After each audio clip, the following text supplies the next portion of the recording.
Morning friends, মোৰ অন্য এটি ভিডিঅ'লৈ আপোনালোকক স্বাগতম জনাইছোঁ। আৰু আজি আমি ৰাতিপুৱাৰ পৰাই যাবলৈ ওলাইছোঁ মন্দিৰলৈ, কাৰণ আজি শাওণৰ মাহৰ শেষৰটো সোমবাৰ। সেইকাৰণে আজি ভাবিছোঁ অলপ মন্দিৰ দৰ্শন কৰি আহোঁ। তেন্তে আহক মোৰ লগত মন্দিৰলৈ যাওঁ। আৰু এতিয়া আমি মন্দিৰত যাবৰ কাৰণে গাড়ীত বহি ল'লোঁ। আৰু এই আহি থাকোঁতে আমি বহুত ধুনীয়া ভিউ এটা দেখা পাইছোঁ। চাৰিওফালে ধুনীয়া সেউজীয়া পৰিৱেশ, সেইকাৰণে মই ভিডিঅ'ত ৰাখি থৈ দিছোঁ আপোনালোকক দেখুৱাবৰ বাবে। ইমান ধুনীয়া চাৰিওফালে সেউজীয়া পৰিৱেশ, ইমান ধুনীয়া ভাল লাগে চাই। আহি থাকোঁতে ভোগ দিছে মন্দিৰত ৰখাই, এতিয়া আমি অলপমান ৰৈ কিনে ভোগখিনি খাই লওঁ। আৰু এতিয়া মোটামুটি আহি আমি এয়া মন্দিৰ পালোঁ, কিন্তু গাড়ী থ'বলৈ জেগা নাই। সেইকাৰণে ভাবি আছোঁ ক'ত থওঁ, ইমান মানুহৰ ভিৰ, ইমান গাড়ী। সেইকাৰণে এতিয়া আমি অলপমান আগত যাই গাড়ীখন পাৰ্কিং কৰি আহোঁ। এয়া চাওক মন্দিৰৰ গেটখন, ইমান ধুনীয়াকৈ সজাইছে। আৰু এতিয়া গাড়ীৰ পৰা নামি আমি আহিলোঁ। এতিয়া ইয়াত অলপ ধূপ চাতি ল'ম। ধূপ চাতিৰ দোকানবিলাক ধুনীয়াকৈ দিয়া আছে। অলপ ধূপ চাতি কিনি লৈ এতিয়া আমি মন্দিৰৰ ভিতৰলৈ যাম। মন্দিৰৰ ভিতৰত তেন্তে আহক মোৰ লগত মন্দিৰৰ ভিতৰলৈ যাওঁ। আৰু আমি ৰাতিপুৱা সোনকালে আহি পোৱাৰ বাবে ভিতৰত বহুত বেছি মানুহৰ ভিৰ নাই। তথাপিও আহক আমি এতিয়া মন্দিৰৰ ভিতৰলৈ প্ৰৱেশ কৰোঁ। এয়া চাওক, সকলোৱে পূজা কৰি গৈ আছে। এতিয়া আমিও যাম শিৱ বাবাৰ আশীৰ্বাদ ল'বলৈ। শাওণৰ মাহৰ শেষৰটো সোমবাৰ বুলি আহক তেন্তে মোৰ লগত আমি পূজা কৰি আহোঁ। এয়া ভিতৰত সোমালোঁ। এতিয়া ধূপ চাতি দিবলৈ গৈ আছোঁ। ধূপ চাতি দিয়া ঠাই বেলেগ বেলেগকৈ ৰখা হৈছে।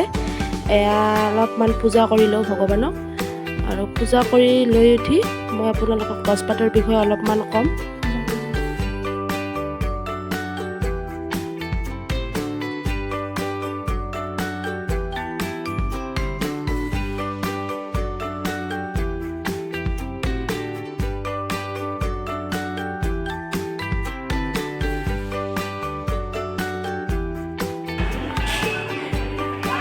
আৰু এতিয়া ধূপ চাকি দিয়া হ'ল। এতিয়া আমি পুৰোহিতসকলৰ ওচৰলৈ আহিছোঁ, তেওঁলোকৰ পৰাও আশীৰ্বাদ ল'বলৈ।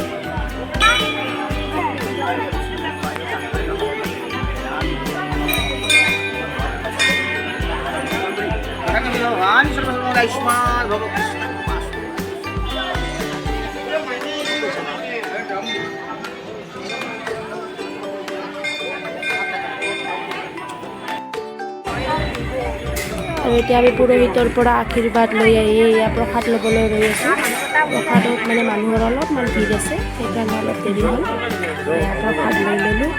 এতিয়া আমি আপোনালোকক গছপাতৰ বিষয়ে যে অলপমান ক'ম বুলি কৈছোঁ, সেইখিনি ক'ম আৰু গছপাত আপোনালোকক দেখুৱাম। চাই থাকক।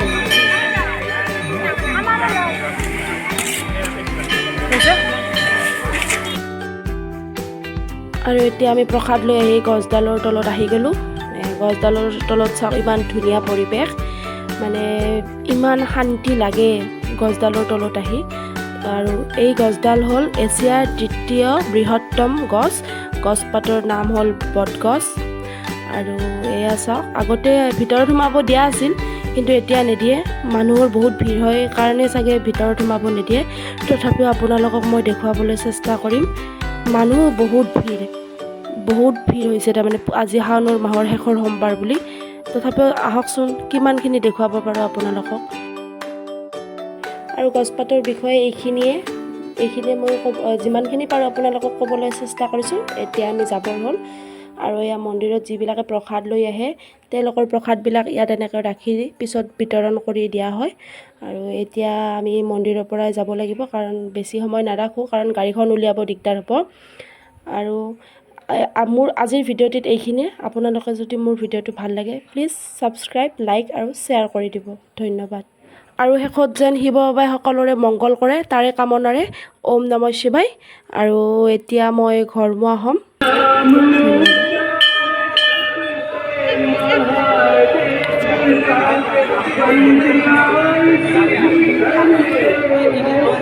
ধন্যবাদ।